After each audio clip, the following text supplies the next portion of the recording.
This is Radio Azad Hind. The time here is 2 o'clock, and in India, 6:30 in the evening. I am an invention of a time when voice had not begun to ride on airwaves. Wirelessly, in the blink of an eye, I can connect with millions of people.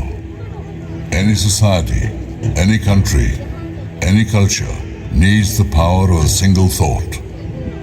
This voice becomes even more significant for a country fighting oppression. If this voice finds a platform, it has the power to unite people and to take the form of a movement. At that decisive time, I, Radio Azad Hind, was doing just that.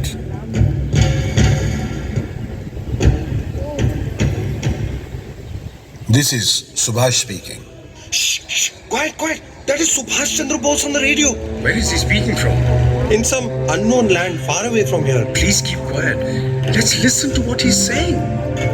Today, we and our country are standing at the crossroads of making world history. My message is for those fellow countrymen who harbor the dream of a free India.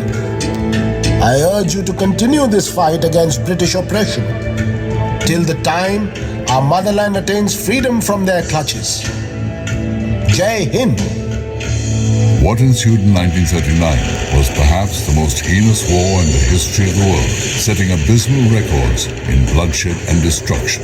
On one hand, the Indians were relentless in their pursuit of freedom, and on the other, the Viceroy announced that till such time the World War is on, Indians should refrain from any talk demanding freedom. To oppose this vehemently, chieftains of the Congress parties started turning in their resignations. After having left the Congress, Subhash Chandra Bose was busy fortifying his own organization. His views on the matter were very different. To attain freedom, we will have to take some tough decisions. Non-violence may definitely be a noble and an effective thought. But when it doesn't work, we must look for an alternative. This is a golden opportunity for us. We shall have zero tolerance for British domination. Our motto is all power, the people of this land. Under the Defense of India rule, Subhash Chandra Bose was arrested and put behind bars, making his fight for freedom very difficult. The British would either lock him up in jail, send him to some faraway land, or put him under a strict and stringent vigil. Despite their best efforts, even behind bars, Subhash Chandra Bose contemplated ways of giving wings to the freedom struggle from abroad. The time has come when world politics will have to intervene in our fight for freedom. For this, I will have to escape the four walls of this captivity. Now I will begin my fast unto death. This non-violent weapon proved highly effective in escaping the jail. However, despite being released, there was no compromise in keeping the strictest vigil on him. A large number of people have been made captive and have taken shelter in Europe. I think we should mobilize them all to wage a war against the British rule. The night of 17 January 1941, with the help of his nephew, Shishir, Subhash escaped from India in the guise of Muhammad Ziauddin. He looked the part in a sherwani, furry Astrakani cap, and wide-bottom salwar or pajama. A man named Akbar Shah helped him in reaching Kabul. After that, he had to chalk out his own path in the garb of multiple disguises, using one ploy or the other. Somehow, Subhash Chandra Bose managed to reach Berlin. Such was his struggle for the freedom of his motherland. that Subhash Chandra Bose was forced to go miles and miles away from it. 23rd January 1897, the year of the celebrations of Queen Victoria's Diamond Jubilee, was the year that saw the birth of Subhash Chandra Bose at Cuttack in Bengal province. Who knew that this young Subhash would lead from the front in India's fight for freedom from this Victorian rule? His childhood was mired in conflict. A million questions would swirl in his curious mind. At the age of 15, when he learnt about the teachings of Swami Vivekananda, they left a deep and lasting impression on him. Motherland is supreme. We are all brothers, and our liberation depends upon our unity.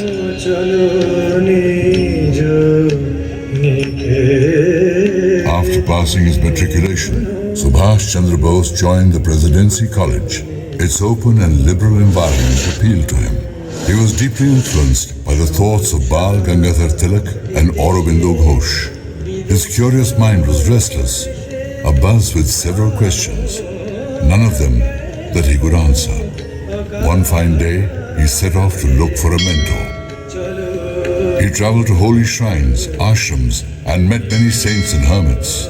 When his mind was more at peace, he decided to return home. He couldn't find a guru, but his doubts were greatly alleviated. When the thoughts of his beloved motherland and its freedom started filling his mind, his father announced, "Subhash, you must go to Cambridge and sit for the Indian Civil Service exam." That put young Subhash in a dilemma. But he could not say no to his father and set off for England.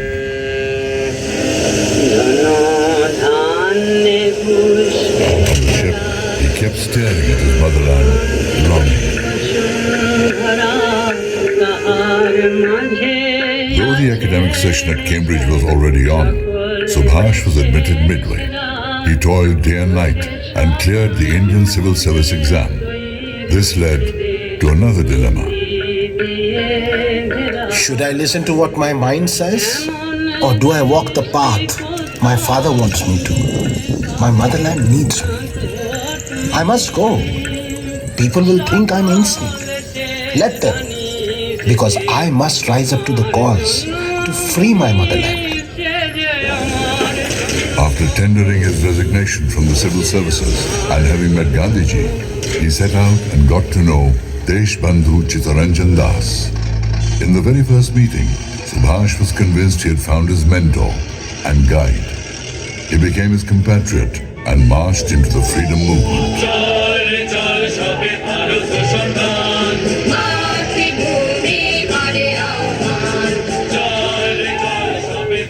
Let me share an interesting anecdote from the initial days of the freedom movement. There was immense resistance to the Prince of Wales' tour of India. Netaji also opposed it vehemently.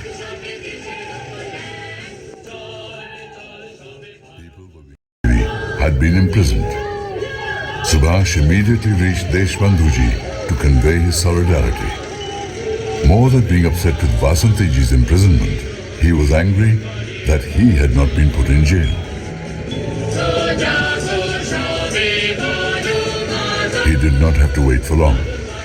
Soon enough, Netaji and Deshbandhu were both locked up in Alipur Central Jail. From then on, till the time they remained in India, one or the other jail was their home. Torchbearers who blaze new routes do so by taking the road less traveled. They have no fear of going against the tide. That is how new identities are formed. A change in the language leads to a cultural shift, and that of attire leads frowned on.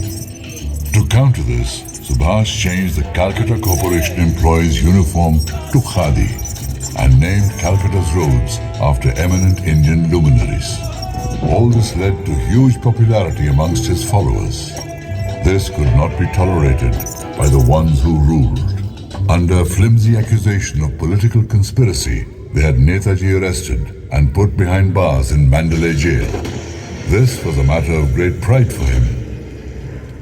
This is the very jail that was home to freedom fighters like Lokmanya Tilak and Lala Lajpat Rai. Mandalay to me is not a jail, but a shrine, and I am on a pilgrimage. Mandalay was less of a jail and more of a torture cell. It was a wooded abode. As soon as the rain struck, all the water would flood it. One wouldn't know where to sit or what to do. Subhash battled pneumonia and deteriorating health with a brave face. For years he stepped out as a confident leader. India's youth looked up to him with admiration. His presence infused new energy in them. While Gandhiji was sitting in isolation and reflecting, Subhash was actively leading the freedom struggle from the front. He got all the mill workers to join hands and oppose the Simon Commission. He led mass movements to boycott goods of foreign origin. All this made him immensely popular among the labor and the youth. Subhash may have solved the dilemma with his father, but when it came to the freedom struggle, the one on the other side was none other than the father of the nation, Mahatma Gandhi. On the banks of the river Beas, with the Indian flag atop, Gandhiji proposed complete independence for India. Subhash stood up to this. You are not ready for complete disobedience. Mere boycott of councils shall achieve nothing. I believe all or nothing. In my opinion, till Dalits, the labor class, and all the marginalized do not join hands, all efforts of civil disobedience shall be in vain. Even though Gandhiji's proposal of civil disobedience was accepted, the battle lines of their difference of opinion had been drawn.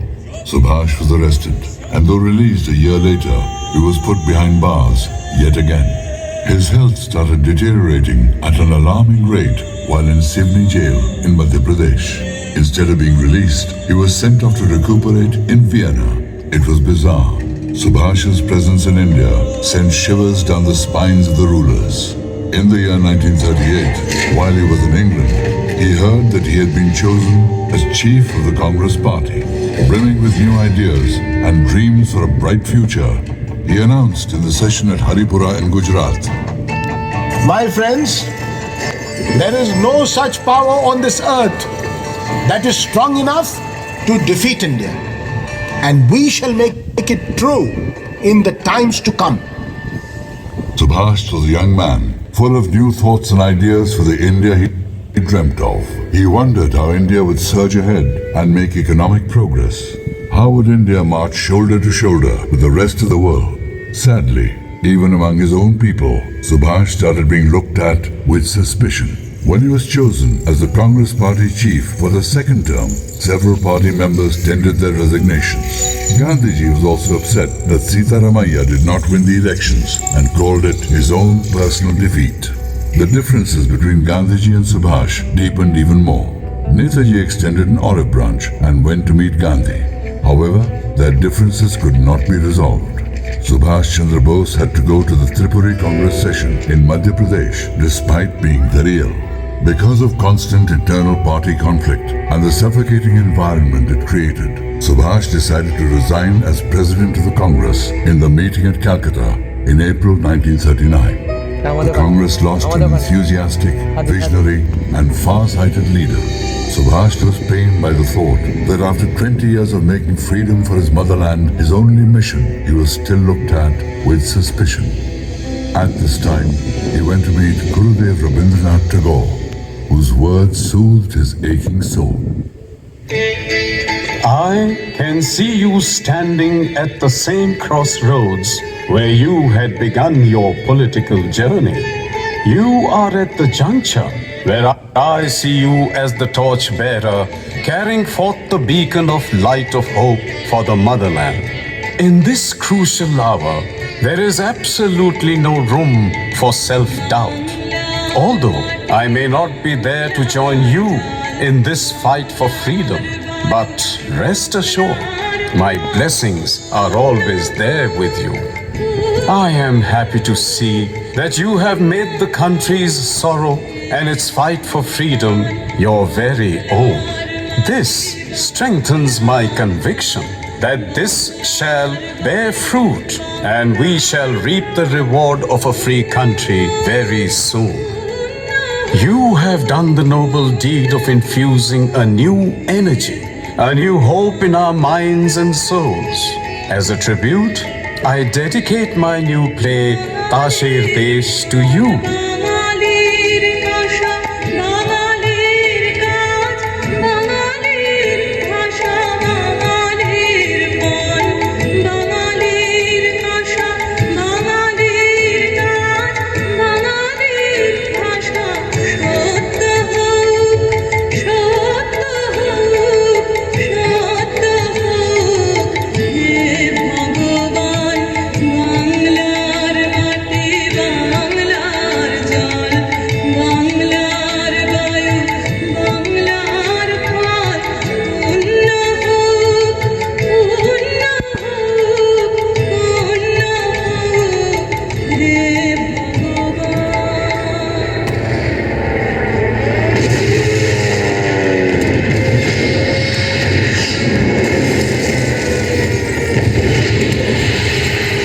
In 1941, during World War II, Subhash was in Europe.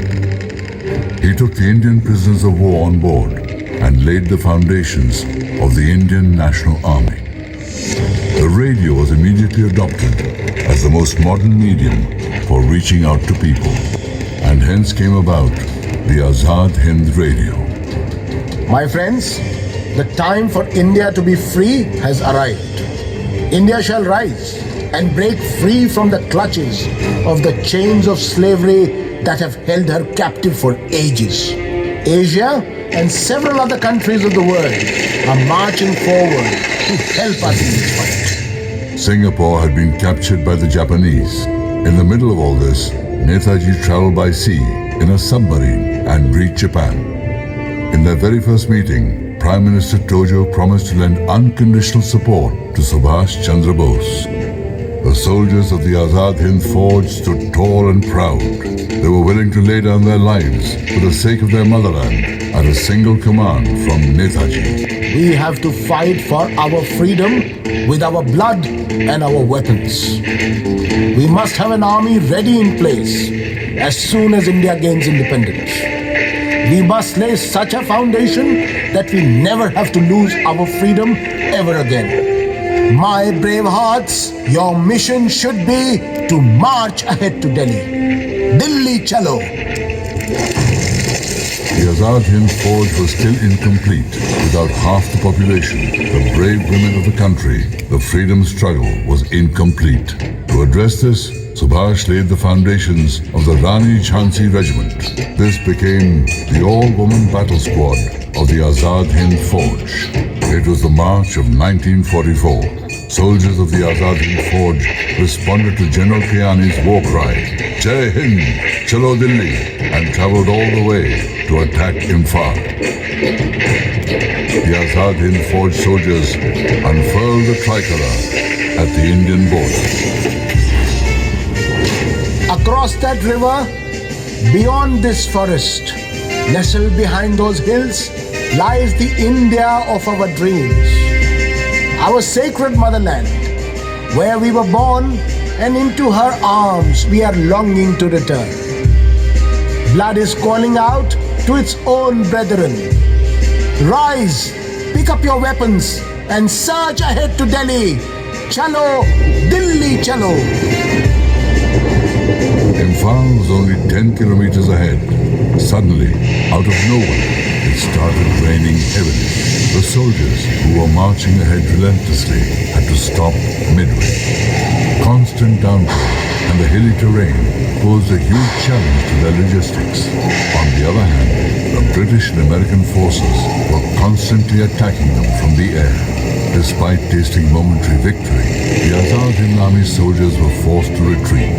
American bombers were decimating them from the skies. More than 25,000 Azad Hind soldiers had to lay down their lives. Netaji returned to Bangkok with the rest of the army. Friends, we may have lost this battle, but this was just the beginning. There will be many more when we will have to rise up to give a tough fight. Whenever there will be a mention of India's independence, Azad Hind Forge shall always find a place in golden letters. after the Battle of Imphal and Kohima, a momentous chapter in our crusade for independence came to a tragic end. Unfortunately, it led to the end of Netaji's campaign, despite the many sacrifices he had made for the freedom of his motherland. However, in the eyes and hearts of his ardent followers, Netaji was still alive. This faith and resolve of the Indians shook the foundations of British rule in India, whether it was the Indian National Army trial at the Red Fort in 1945, or the Royal Indian Navy revolt from Karachi to Calcutta in 1946, the British were haunted by Netaji's legacy. The war that Netaji and the Indian National Army waged against the British eventually led to India's freedom on 15th August 1947. Indians will remain eternally grateful for Netaji's immense contribution to India's independence. মুক্তির মন্দির সোপান তলে কত প্রাণ হলো বলিদান লেখা আছে অশ্রু জলে কত বিপ্লবী বন্ধুর রক্তে রাঙা বন্দিশালার শিকল ভাঙা কত বিপ্লবী বন্ধুর রক্তে রাঙা বন্দিশালার শিকল ভাঙা তারা কি ফিরবে আর সুপ্রভাতে কত তরুণ অরুণ গেছে আত্মা চলে মুক্তির মন্দির সোপান তলে কত প্রাণ হলো বলিদান লেখা আছে অশ্রু জলে মুক্তির মন্দির সোপান তলে কত প্রাণ হলো বলিদান লেখা আছে অশ্রু জলে লেখা আছে অশ্রু জলে লেখা আছে অশ্রু জলে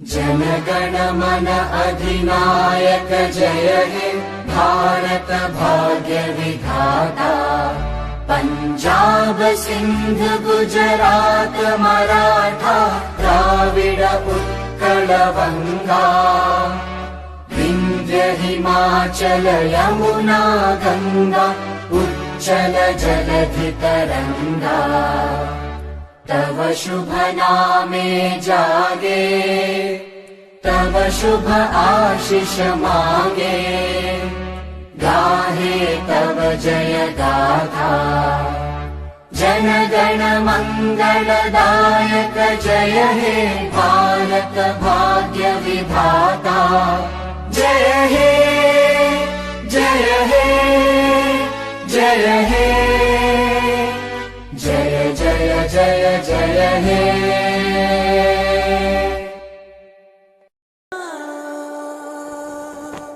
घर घर तिरंगा हर घर तिरंगा घर घर तिरंगा हर घर तिरंगा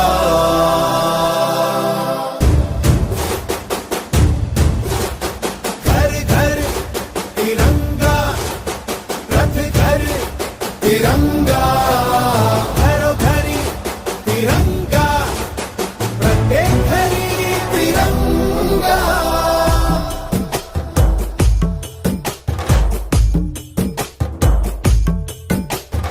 आसमान को पाना है आसमान से आगे जाना है नए भारत की नई कहानी अब आसमां को सुनाना है गर्व है इस तिरंगे पर सारे जहां को ये दिखाएंगे अमृत